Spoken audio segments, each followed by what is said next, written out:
The iPhone 16 Pro gets a bigger display and the 5x tetra prism zoom from the Max without a price hike.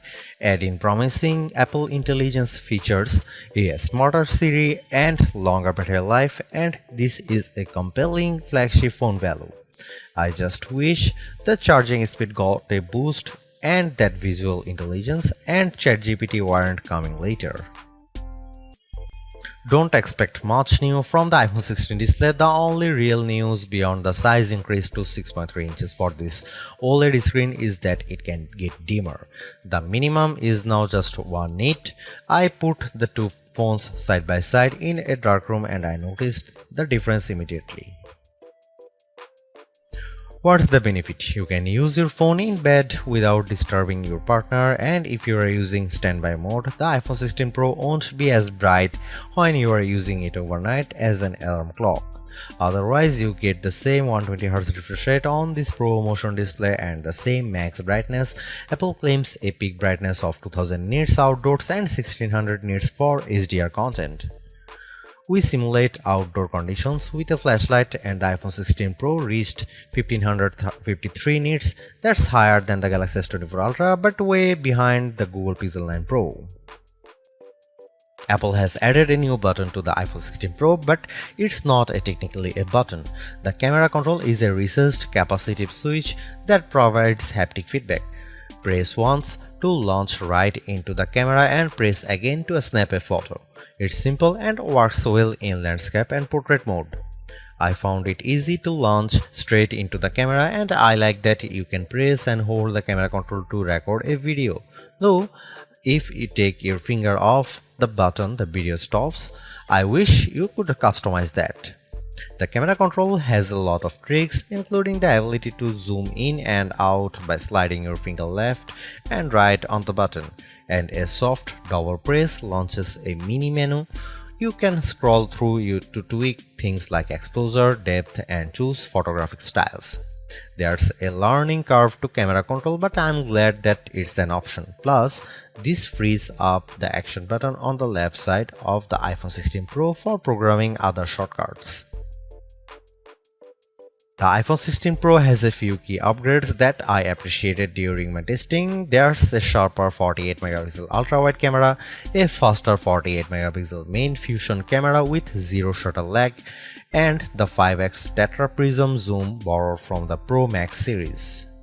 In addition, photographic styles are integrated directly into the Camera and Photos app, so you can change skin undertones and the mood effect of your photo on the fly. Plus, you can tweak it after the fact. To test the iPhone 16 Pro's faster performance, I had my son take a photo of me shooting a jump shot side by side with the iPhone 15 Pro, and the result is brighter and more detailed image.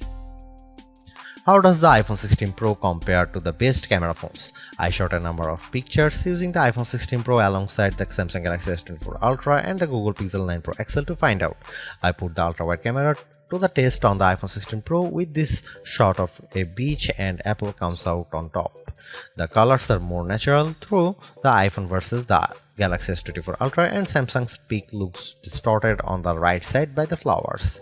Here are some camera samples of iPhone 16 Pro.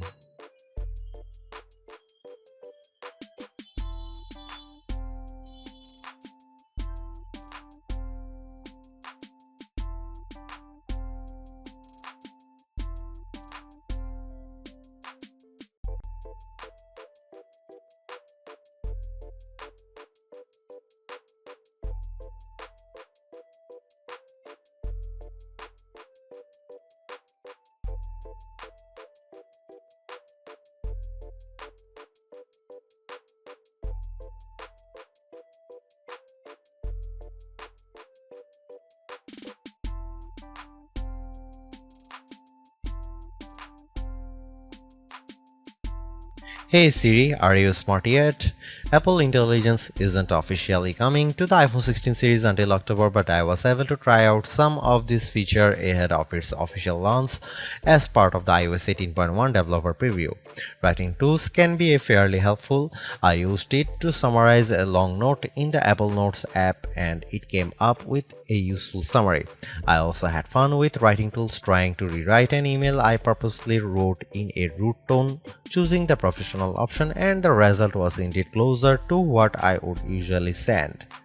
I also used Apple Intelligence to look up how to do various things on the iPhone and get back step-by-step instruction for how to screen record on your iPhone, so you'll definitely spend less time looking up how to at online.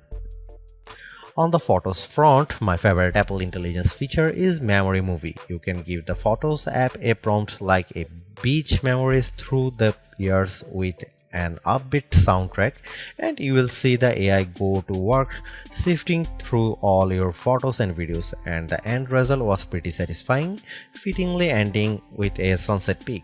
While it's overdue, I appreciate that the iPhone 16 Pro has a clean up button, which is basically Google's magic eraser on iOS. Apple's version of this feature is smart enough to identify objects or subjects you might want to remove, and it works quickly. But the feature struggled in some cases to completely erase what I didn't want in the frame. Siri is definitely the biggest upgrade with Apple Intelligence. It's a lot more conversational and forgiving of mistakes as we speak. For example, I was able to correct a timer from 10 minutes to 5 minutes on the fly and Siri got it right. The new Siri in Apple Intelligence is also better with follow-up questions. For example, I could ask about the weather today and then say, how about the rest of the week? And I got an extended forecast. Siri was also smart enough to answer who do the Yankees play next and what are the odds in succession, though it couldn't tell me who the starting pitcher was. I got several links instead. Another plus is that you can talk to Siri just by typing. You tap the bottom of the iPhone 16 Pro to enter your query, which comes in handy when you can't talk. Siri is definitely getting better, but it doesn't have that wow factor that you will experience with Gemini Live Voice or GPT-40 Voice, where it feels like you are having a real conversation with a chatbot. Overall, the iPhone 16 Pro is arguably the best flagship phone under $1,000. You get the same excellent cameras as the iPhone 16 Pro Max for $200 less, and I think the screen is big enough at 6.3 inches while being easy to use with one hand. I also like the improved battery life, handy camera control, and compelling audio mix feature for videos. The Apple Intelligence capabilities such as writing tools, the new Siri, and cleanup show promise, but some of the more exciting features like ChatGPT integration, image background, and the Google Lens like visual intelligence are coming later. In terms of the competition, I think the Galaxy S24 Plus and Google Pixel 9 Pro have more compelling AI features right now, but I prefer the camera system from the iPhone in many cases and the extra performance from its A18 Pro chip. Should you upgrade to the iPhone 16 Pro? If you have an iPhone 13 Pro or older phone, I'd say yes. And if you have an iPhone 14 Pro, I'd say wait to see how well Apple Intelligence works once it fully rolls out before you buy.